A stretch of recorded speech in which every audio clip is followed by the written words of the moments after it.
അപ്പോൾ ഗൈസ് ഞാൻ സുബൈക്ക് വീച്ചു. ഇന്ന് ലാസ്റ്റത്തെ പരീക്ഷ ഉണ്ട്, ഞാൻ പഠിച്ചു. പിന്നെ 5:45 സമയം. നമ്മൾ പരീക്ഷ എഴുതാൻ പോവാണ്.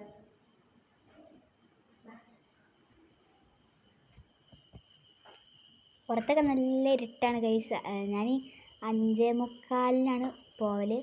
പിന്നെ ഇവിടുന്ന് അത്ര ഇരുട്ടുള്ളൂ. അടിയിലേക്ക് ഇറങ്ങിയാൽ പിന്നെ അവിടെ നിന്ന് ഫ്രണ്ടൊക്കെ ഉണ്ട്. പിന്നെ അവിടുന്ന് കുറച്ച് കുട്ടികളൊക്കെ ഉണ്ട് മദ്രസക്ക് പോകാൻ. അനിയന് 7:00 പരീക്ഷ. അപ്പോൾ ഓന് 6:45 ആകുമ്പോഴാണ് നീച്ച് പഠിച്ചാനിരിക്കൽ. അപ്പോൾ അതാ ഓന് നീച്ച് പഠിച്ചായിരുന്നു ഗൈസ്. പിന്നെ മദ്രസക്ക് പോയി. പിന്നെ ഞാനിതാ ഒരു 7:00 ആയപ്പോഴത്തേനും മദ്രസ വിട്ട് വന്നു. പരീക്ഷ എല്ലാം സിമ്പിളായിരുന്നു ഗൈസ്. പിന്നെ അനിയന് മദ്രസക്ക് പോയി. ഇത് പിന്നെ ഇനി നാളെ ഇൻഡിപെൻഡൻസ് ഡേ ആണ്. ഞാൻ പോസ്റ്ററൊക്കെ ഉണ്ടായി ഗൈസ്, ഞാൻ കാണിച്ചുതരാം. പോസ്റ്റർ ഇഷ്ടപ്പെട്ടാൽ കമൻറ്റ് ചെയ്യുക. ഓക്കെ, അപ്പോൾ ഇത്രേ ഉള്ളൂ. ഇഷ്ടപ്പെട്ടാൽ ലൈക്ക് ചെയ്യുക, ഷെയർ ചെയ്യുക, സബ്സ്ക്രൈബ് ചെയ്യുക. Bye bye.